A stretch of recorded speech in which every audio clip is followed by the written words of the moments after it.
Tinatanggol namin ang kulit. Anong ginagawa mo dyan?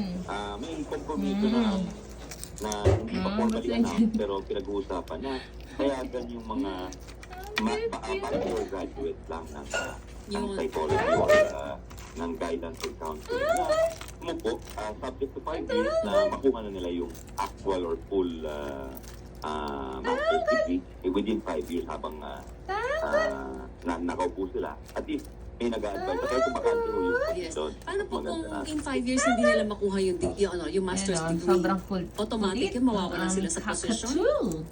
Hindi naman automatic. Pero sila, they are vulnerable. Meaning, He wants to eat everything. baka biglang mag-stricto o baka biglang mag-stricto. Pero sa tingin ko naman, pagka walang qualified na ipapalit, hindi naman siguro sila papalitan. I'm just thinking as a practical matter. Are you trying to attack me? Secretary, Pero, Are you trying alam to natin na attack me? seryosong problema yung bullying sa mga schools. Pero kayo ba, personally, naniniwala kayo na tayo yung bullying capital ng buong mundo?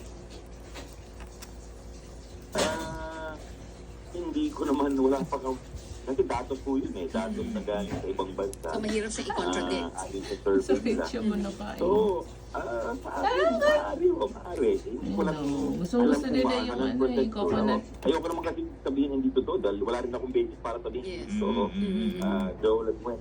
Pero either way,